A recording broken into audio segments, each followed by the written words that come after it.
আসসালামু আলাইকুম। আমার আরেকটা ব্লগে আপনাদের সবাইকে ওয়েলকাম জানাচ্ছি। আমি আমার পিচ্চি পিচ্চি স্টুডেন্ট নিয়ে চলে গিয়েছিলাম একটা খামার বাড়িতে ঘুরতে। আমার স্টুডেন্টের বাসার পাশে একটা খামার বাড়ি আছে। আমরা একদিন প্ল্যান করে গিয়েছিলাম সেই খামার বাড়িটা ঘুরে দেখব। অ্যাকচুয়ালি ওখানে অনেক গাছগাছালি আছে, পুকুর আছে, যে পরিবেশটা অনেক বেশি সুন্দর এবং ওখানে গরু পালা হয়, বিভিন্ন ফুল গাছ লাগানো হয়। সেই খামার বাড়ি ছোট ছোট মুহূর্ত আজকে আমি আপনাদের সাথে শেয়ার করছি। আশা করছি আমার ব্লগটা আপনাদের অনেক বেশি ভালো লাগবে। ভালো লাগলে প্লিজ আমার চ্যানেলটি সাবস্ক্রাইব করবেন এবং ভিডিওতে একটা লাইক করে দিবেন।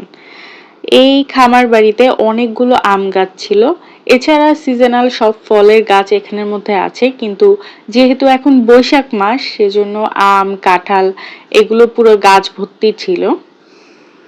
আরেকটা কথা, আমরা কিন্তু এই ফার্মের ওনার থেকে পারমিশন নিয়ে তারপর ফার্মে ঘুরতে গিয়েছিলাম।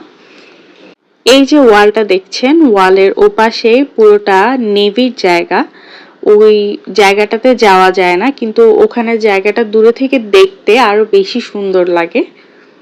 আমরা যেদিন এই ফার্মে গিয়েছিলাম সেদিন প্রচন্ড গরম পড়ছিল, কিন্তু এখানে যেহেতু গাছগাছালির পরিমাণ একটু বেশি ছিল সেজন্য ফার্মটা মোটামুটি একটা ঠান্ডা আবহাওয়া ছিল। আসলে যেসব জায়গায় গাছগাছালি বেশি থাকে সেসব জায়গায় গরম অনেক কম থাকে, এই জিনিসটা আমরা প্রত্যেক গরমকালেই বুঝি এবং নর্মাল ডেতে আমাদের এটা রিয়েলাইজ হয় না। আশা করছি এখন থেকে সবার এটা নর্মাল ডেতেও রিয়েলাইজ হবে। আমাদের সবার উচিত যে গাছগাছালি না কাটা এবং বেশি করে গাছ লাগানো যদি সম্ভব হয়। এবং বিকালের লুকটা দেখেন, জাস্ট ওয়াও। আজকের ব্লগটা এখানেই শেষ করছি, তাহলে আল্লাহ হাফেজ।